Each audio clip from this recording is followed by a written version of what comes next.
رسول اللہ صلی اللہ علیہ وآلہ وسلم نے کہا، اس میں کچھ شک نہیں دجال کی چوٹی یعنی اس کا بلند ترین مقام سامنے سے تجھے اپنی طرف کھینچے گا، اپنے قریب کرے گا، اپنی طرف متوجہ کرے گا، تمہیں اپنی طرف دعوت دے گا، اور اس میں کچھ شک نہیں کہ قریب ہی کہے گا کہ میں تمہارا رب ہوں۔ پس جس نے کہا تو میرا رب ہے وہ اس کے فتنے میں پڑ گیا، اور جس نے کہا تو کذب کرتا ہے، میرا رب اللہ ہے، اسی پر توکل کرتا ہوں اور تیری حقیقت کھلنے پر اسی کی طرف پلٹتا ہوں، پس دجال اسے نقصان نہیں پہنچا سکے گا۔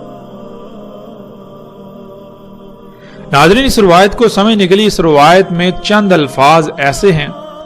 کہ جن کو سمجھنا بہت ضروری ہے۔ جب تک ہم ان الفاظ کو نہیں سمجھیں گے تب تک ہم اس روایت کو گہرائی سے نہیں سمجھ سکیں گے، اور وہ پیغام جو محمد رسول اللہ صلی اللہ علیہ وآلہ وسلم نے اپنے ان الفاظ میں دیا، اس پیغام کو ہم نہیں سمجھ سکیں گے۔ تو رسول اللہ صلی اللہ علیہ وآلہ وسلم کے اس پیغام کو تفصیل اور گہرائی سے جاننے کے لیے ہم پر یہ بات فرض ہے کہ ہم اس روایت میں استعمال ہونے والے ان چند الفاظ کو ان کی گہرائی سے سمجھیں۔ ان میں سب سے پہلا لفظ آ جاتا ہے راس، اس کے بعد حب، پھر اس کے بعد لفظ آ جاتا ہے رب، اس کے بعد لفظ آ جاتا ہے افتتن یعنی فتنہ، پھر کذب، توکل اور لفظ انیب۔ تو ان میں سب سے پہلے ہم بات کرتے ہیں لفظ راس پر۔ راس کسے کہتے ہیں؟ جیسا کہ ناظرین ہم پچھلی ساتھ میں یہ بات جان چکے ہیں کہ راس کہتے ہیں کسی بھی شے کے بلند ترین مقام کو، کسی بھی شے کی چوٹی کو۔ مثلا اگر یہ لفظ انسانی جسم کے لیے استعمال کیا جائے گا تو انسانی جسم کا جو بلند ترین مقام ہے، جو چوٹی ہے، جو پیک ہے، اسے عربی میں راس کہا جائے گا۔ جیسے کہ انسانی جسم کا بلند ترین مقام وہ ہے جسے ہم سر کہتے ہیں، اس لیے جب یہ لفظ انسان کے لیے استعمال کیا جائے گا تو اس کا معنی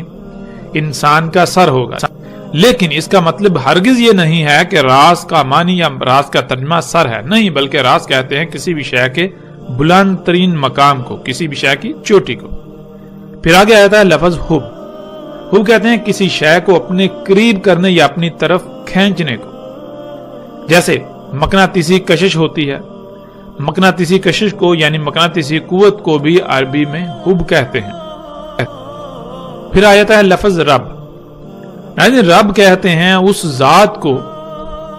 یعنی وہ ذات جو کسی شے کو جب اس کا وجود نہ ہو وجود میں لائے، اس کے بعد اسے جس مقصد کے لیے وجود میں لایا اس مقصد کو پورا کرنے کے لیے اسے اس مقام پر لانا جس مقام پر آ کر وہ اس مقصد کو پورا کر سکے، جس مقصد کے لیے اسے خلق کیا گیا، اور اس کی تمام تر ضروریات کو خلق کر کے اسے مہیا کرنے والی ذات۔ قرآن میں اللہ سبحانہ و تعالی نے بچے کے لیے اس کے والدین کو اس کا رب کہا، جیسا کہ آپ سورہ بنی اسرائیل کی آیت نمبر 24 میں دیکھ سکتے ہیں،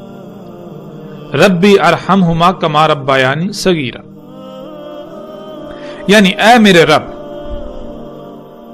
ان دونوں پر رحم کر، یعنی ان دونوں کی حفاظت کر، بالکل اسی طرح جس طرح جب میں چھوٹا تھا تو میرے رب ہونے کے ناطے انہوں نے میری حفاظت کی۔ اللہ سبحانہ و تعالیٰ نے والدین کو بچے کے لیے رب اس لیے کہا کیونکہ جب بچے کا وجود نہیں ہوتا تو والدین اسے وجود عطا کرتے ہیں، اس کے بعد بچہ ہر لحاظ سے والدین کا محتاج ہوتا ہے، والدین اس کی تمام ضروریات اسے مہیا کرتے ہیں۔ اگر والدین اسے کھلائیں گے تو بچہ کھائے گا، ورنہ بچہ بھوکا مر جائے گا، خود سے کچھ بھی نہیں کر پائے گا۔ بالکل اسی طرح بچے کی جتنی بھی ضروریات ہیں ہر لحاظ سے بچہ والدین کا محتاج ہوتا ہے، اس لیے اللہ سبحانہ و تعالیٰ نے والدین کو بچے کے لیے اس کے رب کہا۔ جب ایک بچہ چھوٹا ہوتا ہے تو وہ والدین کا محتاج ہوتا ہے، یوں ایک انسان جب بچہ تھا تو اللہ اس کے والدین کی صورت میں اس کا رب تھا، اور جیسے جیسے انسان خود مختار ہوتا جائے تو ویسے ویسے اللہ سبحانہ و تعالیٰ نے اسے خود کو فطرت کا محتاج بنانے کا حکم دیا، کیونکہ باشعور اور بااختیار ہوتے ہی جیسے وہ پہلے والدین کا محتاج تھا تو اللہ اس کا رب تھا، بالکل اسی طرح اب وہ اگر خود کو فطرت کا محتاج بنائے گا تو اس کا رب اللہ ہوگا، ورنہ وہ خود کو جس کا محتاج بنائے گا وہی اس کا رب کہلائے گا۔ اسی کا حکم اللہ سبحانہ و تعالیٰ نے قرآن میں کئی مقامات پر دیا کہ ہر طرف سے کٹ کر یکسو ہو کر فطرت پر قائم ہو جاؤ، اور اسی کو اللہ سبحانہ و تعالیٰ نے اصل دین قرار دیا، جس کا اکثریت کو شعور ہی نہیں ہے، اکثریت کو علم ہی نہیں ہے کہ دین کیا ہے۔ دین ہے فطرت پر قائم ہونا، خود کو فطرت کا محتاج بنانا، ہر لحاظ سے فطرت پر ہی توکل کرنا، فطرت پر انحصار کرنا۔ پھر ناظرین آگے لفظ آ جاتا ہے فتنہ۔ ناظرین فتنے کو سمجھنے کے لیے ہم ایک مثال کا سہارا لیتے ہیں۔ مثال کے طور پر ایک ایسی شے جو مارکیٹ میں یعنی بازار میں بہت مقبول ہو، کوئی بھی جائے، خواہ وہ بچہ ہو، بڑا ہو یا بوڑھا، کوئی بھی جائے وہ قیمت ادا کرے گا اور اس شے کو لے آئے گا۔ لیکن ایسا ہو اب مارکیٹ میں وہی شے جعلی یعنی نقلی بھی آ جائے اور اتنی زیادہ تعداد میں آ جائے کہ اس کے مقابلے میں اصل بہت کم اور اصل کی پہچان بہت مشکل ہو جائے، تو اب جو بھی خریدنے جائے گا ممکنہ طور پر نقلی ہی خرید کر لائے گا، جس سے یہ علم ہو گیا کہ مارکیٹ میں اصل کے مقابلے میں نقلی شے بھی آ چکی ہے۔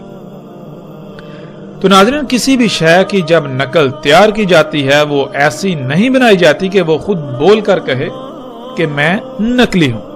بلکہ نقل ایسی تیار کی جاتی ہے کہ اصل شے بھی نقل کے مقابلے میں نقل نظر آئے۔ ایسی صورت میں کوئی بھی جب اس شے کو خریدنے جائے، خواہ وہ کتنے ہی علم والا ہی کیوں نہ ہو، اس پر امتحان آ جائے گا کہ آیا ان میں سے کون سی اصلی ہے اور کون سی نقلی۔ اس طرح امتحان میں پڑھنے کو عربی میں فتنہ کہتے ہیں، اور نقل کو اختیار کر لینے کو فتنے میں پڑ جانا یعنی فتنے کا شکار ہو جانا کہلاتا ہے۔ ناظرین اگلا لفظ آ جاتا ہے کذب۔ کذب کہتے ہیں اللہ کی آیات جو کہ تمام کی تمام مخلوقات سمیت ہر وہ شے جس سے انسان اللہ کو جان سکے، اللہ کو پہچان سکے، پر ایمان لانے کے بجائے ان کا کفر کرنا، یعنی اس بات کو تسلیم کرنے سے انکار کر دینا کہ یہ تمام کی تمام آیات جو کہ تمام کی تمام مخلوقات اللہ کی آیات ہیں، ان کو اللہ سبحانہ و تعالیٰ نے کسی نہ کسی مقصد کے لیے خلق کیا، اور جس مقصد کے لیے خلق کیا اس مقصد کو پورا کرنے کے لیے ان سب کو ان کے مقامات پر رکھ دیا۔ تو جب تک یہ تمام کی تمام آیات، یہ تمام کی تمام مخلوقات اپنے اپنے مقام پر رہتے ہوئے اپنی اپنی ذمہ داری پوری کریں گی، تب تک اس کائنات کا نظام بالکل ٹھیک رہے گا۔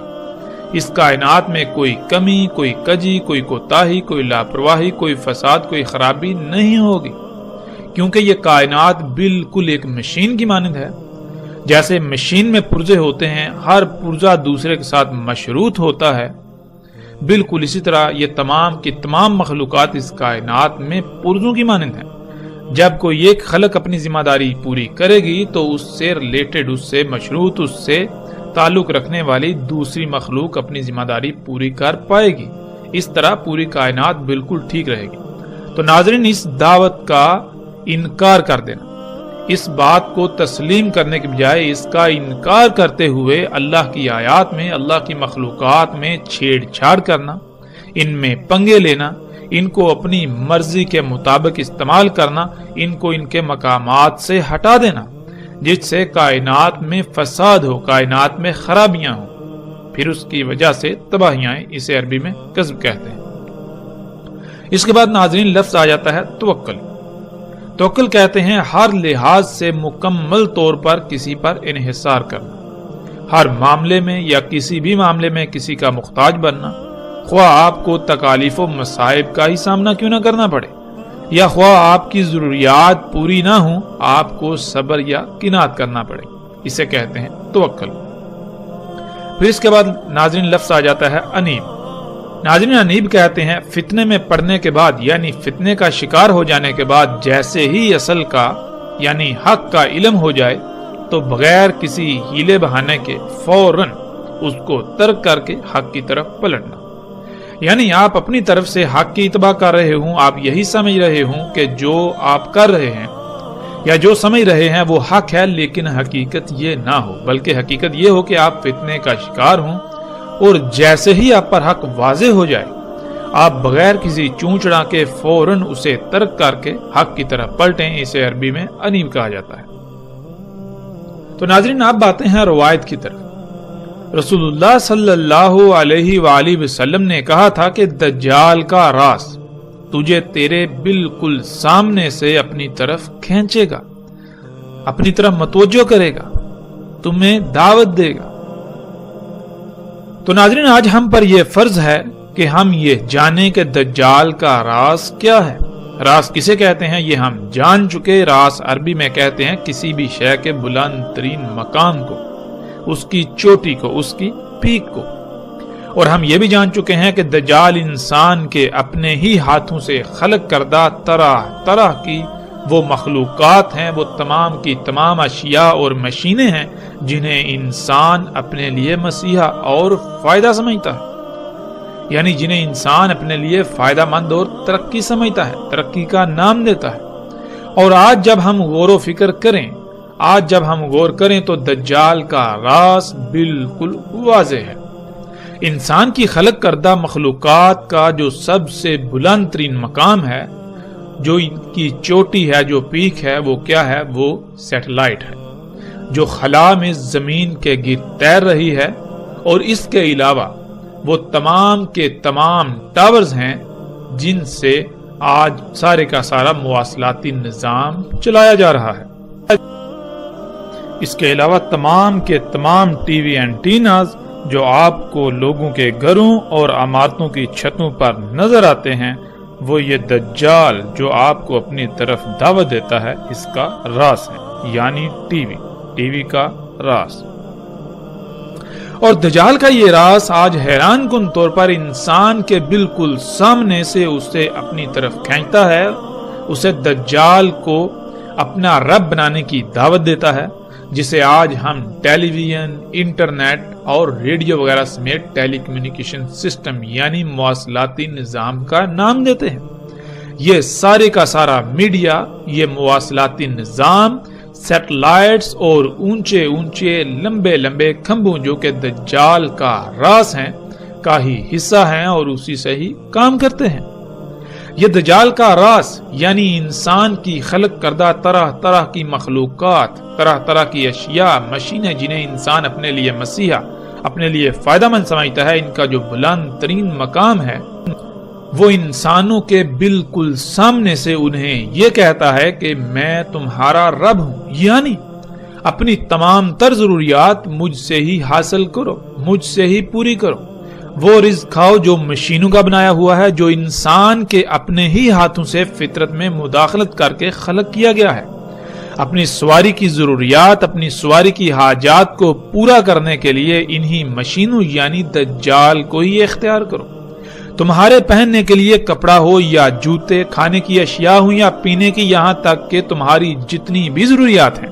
انہیں پورا کرنے کے لیے دجال یعنی انسان کی اپنے ہی ہاتھوں سے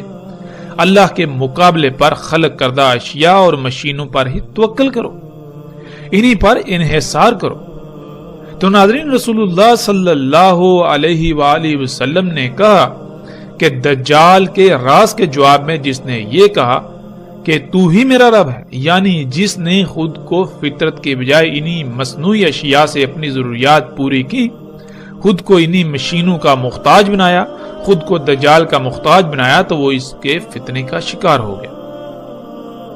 وہ اس فتنے میں پڑ گیا، وہ اس فتنے کا شکار ہو گیا.